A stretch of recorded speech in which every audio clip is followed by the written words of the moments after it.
Hi, and welcome back to Real Housewife Recaps. Today we're talking about Real Housewives of Beverly Hills, Season 10, Episode 5, Let the Mouse Go.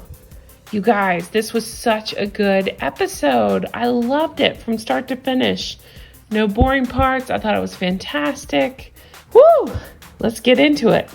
Okay, previously in last episode, they were having dinner at Denise's house. The girls confronted Kyle for blindly defending Teddi, always.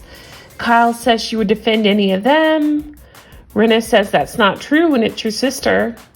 She says to F off, and Denise says, don't say that. And Kyle's saying, leave me alone.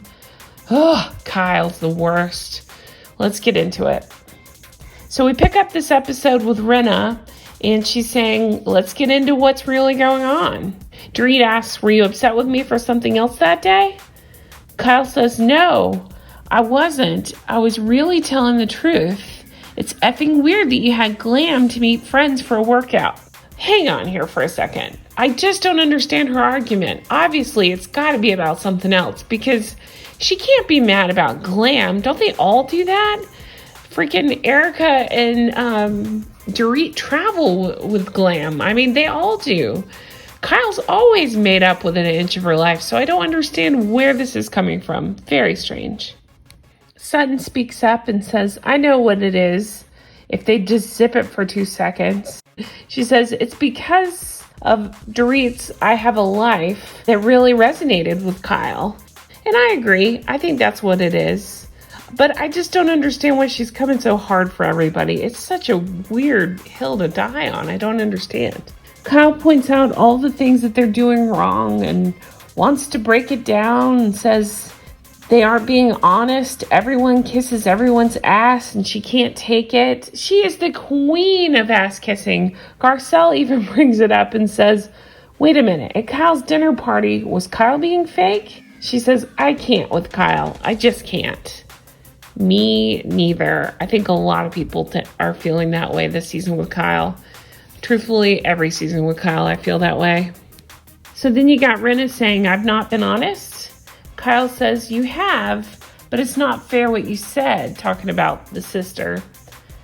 And Rinna says, Kyle, it's how I feel. You can't say I 100% support all of you. That's just not true, Kyle. Kyle says, I do. Even with my sister, I stuck by you. So for you to say that, you're lying. Of course, there's flashbacks to Kem and Rinna fighting. One flashback shows Kyle being supportive, the other one not so much. So I don't know. As much as I can't stand Kyle, and believe me, I can't stand Kyle, I kind of get this point a little bit. She's probably not going to go against her sister with the other ladies. Just my hunch. But still, Kyle's the worst. So Kyle throws a tantrum as usual. She says, leave me alone, like my 5-year-old does. She gets up to leave and Teddi follows. Hi, I'm Teddi. Of course she does. What else is she going to do? Dorit says, of course. Kyle's upset, so cue Teddi. And then they go to a trailer. What trailer is this? It's really weird. Do they have a trailer on set? What is that trailer about? It's interesting. Did they break the fourth wall? So the women at the table are saying, at least say goodbye. Denise points out, very rightly so, Kyle always has to be the center of attention. Of course, Kyle's in the trailer, and here we go again. She says, Denise, what do you care? You look like a ragamuffin. F you. Again with the ragamuffin thing, and again with Denise's looks. Denise is like a knockout. It's so strange to go after her looks. It just doesn't make any sense. And to keep using that ragamuffin, I know she's publicly apologized. Clearly that's her go-to with Denise, and it's very strange to pick on her looks of all things. I just don't understand that. They can disagree, but she doesn't have to go after her looks. That's ridiculous. Erika made a great point and said, this is Kyle's go-to. She tells us we're full of shit and storms off without an explanation. And then, of course, the lovely editors at Bravo show flashbacks of exactly that. Rinna asks, what's really going on? And Dorit says, in her mind, we're fake-ass bitches. And Teddi says, What just happened isn't okay when people are crying. It was a lot of people against one person. And Rinna says, what are we supposed to do, Teddi? I mean, hello, do they know what show they're on? It's always a lot of people against one or two people. Teddi's ridiculous. And Teddi's suggestion is to start talking amongst ourselves. And Dorit says, it's the rules by Teddi. And Teddi says, no, it's the rules by life and common decency. It was all directed at one person.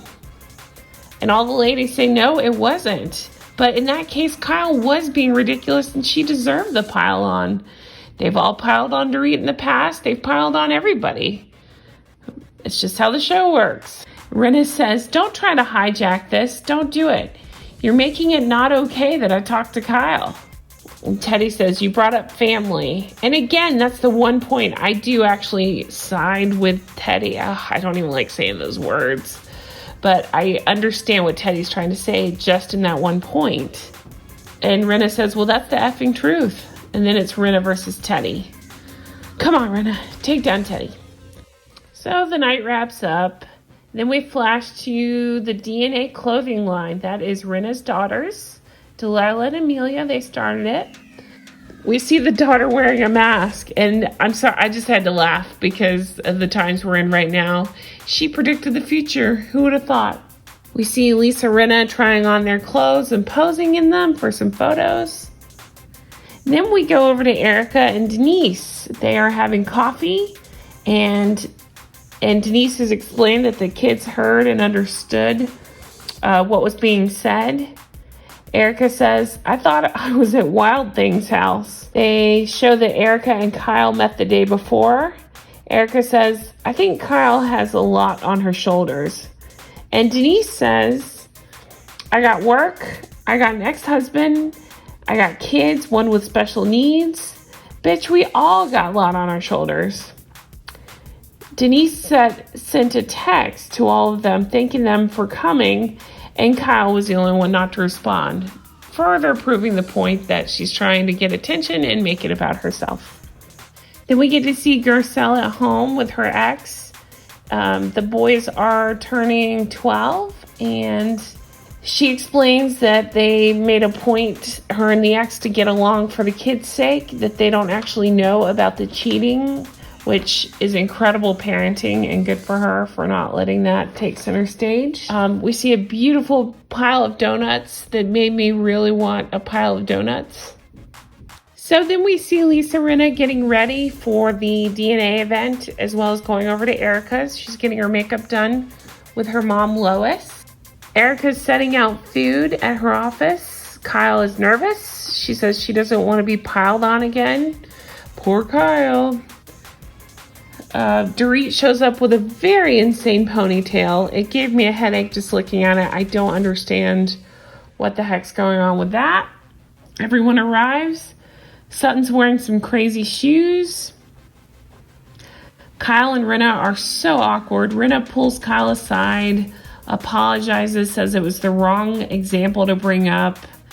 They hug. They get it resolved. I don't know. Kyle's the worst. We see a scene where Dorit is explaining to the girls that Robert Earl, who started Buca de Beppo, is her son's godfather and owns the chain, and she is becoming an investor in one location, it sounds like. She gets to make over a room. So, yeah. I've been to Buca de Beppo. I'm sure you have too. It's just a lot of food. I wouldn't say it's great food. Some of it's good, I guess. It's been years. It's just so much food. Like, it's way overindulgence, which I'm all for, but I don't think of that when I think of Dorit. So that's kind of funny that she invested in Buca de Beppo. That just struck me really funny. Kyle mentions doing a girls' overnight in Santa Barbara on the ocean. And Denise says, I do 10 episodes of Bold and Beautiful a week. What does Kyle want with an effing medal? Because she wants to do the Santa Barbara to celebrate her being home. And seriously, how many times are they going to celebrate her being home from North Carolina? Girls leave Erika as they get on this party bus and they go over to see Rinna's daughter's lines, DNA. Sutton starts acting really weird. She says she's scared. So Dorit says, what is there to be scared about? I don't know what goes on in Sutton's mind sometimes. Sutton's getting weirder. She says she's going to flip out. Dorit asks, why? Who's here? Sutton says, the makeup guy. I'm going to flip out. She says this like 14 times. And Dorit just kind of says, it's not the right time to flip out. And Sutton says, it's not the right time to F with me about this. So weird. So it sets up for later. We got Delilah and Amelia and their clothing line. Sutton explains a little bit more and explains that she and Lisa had a mutual friend, Joey. He does her makeup and we went to business together. Invested in a glam app, millions of dollars. And while they're there, Kyle sides up to Denise and half apologizes for leaving early the other night. Denise says, I love Kyle's half apology. She doesn't care what I have to say, only interested in getting her point across. It's really selfish. And she's right. That I didn't know how to articulate, but that's exactly what Kyle's done every season. She puts out what she wants to say and doesn't want to hear what the other ladies have to say. So after the event, the ladies go out to dinner. Erika orders a tequila shot to take the edge off. Dorit reveals about Sutton saying she's going to freak out. It comes up and Sutton said she didn't freak out until Rinna said it was going to be a collaboration. Rinna says, Joey's my friend. Dorit said it felt like an inappropriate time and Sutton just loses it. She says, what are you talking about? And Denise says, well, it was her daughter's event. And Sutton says, I said it very quietly. Lisa says she would have kicked her out, which is pretty good. Sutton says, you're not being nice to Dorit. I'm not playing this game with you. And shut up. And Dorit says, I don't know what that means. Sutton says, that's ridiculous. She's crying. She's saying, this is about business. You of all people should understand. You have to let the mouse go. And then she says this about 1,000 times about letting the mouse go. So then they kind of change gears and they discuss Denise's dinner. Dorit brings up Kyle calling everyone fake-ass bitches. Kyle says, I'm not going down that road, even though she's the one that said it. Denise says, just listen for a second. You're the one that said it. And Kyle says, everyone defended Dorit for the makeup. Again, talking about the glam. She calls out Denise for being so down home last year. And this year full of glam and diamond eye sculptures. Who cares? Who cares? I can't even get into it. Who cares? That's stupid. Dorit, again, just nails the scene and says, and brings up how Teddi came first year with no glam. And the second year, she's glam every day. And we never heard a peep about it. So Kyle and Denise are still going at it. Denise says, I'm effing Denise Richards. Do you realize you don't listen? You talk at us and don't listen. Denise tells her to stop. Dinner ends with joking about Lois being a fake-ass bitch, which I thought was hilarious. I think Erika called her that. Did you notice when Kyle was getting worse and worse on her high horse? She just kept making these faces and rolling her eyes. She looked like Alison Dubois from that awful dinner in Beverly Hills. So then we get a flash to next week, we see Garcelle and her friends.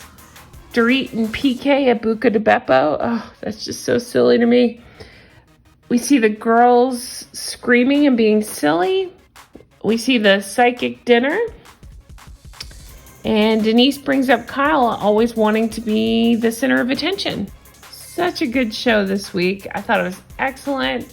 Really enjoyed it. I was so on Kyle, but this really turned me off. And I don't know, it's just a lot. But I thought the girls handled it well. They stuck up for themselves. I thought it was a great episode. I'm excited to see what happens next.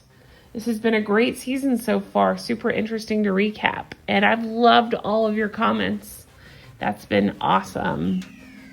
So I'm also recapping Real Housewives of New York as well as Below Deck. And I'll be covering Below Deck Med when it comes out. And I'm also covering Fleabag. So check those out. Leave some comments. Let me know what you think. Thank you so much for watching this. I really appreciate it. And I hope you guys have a great day.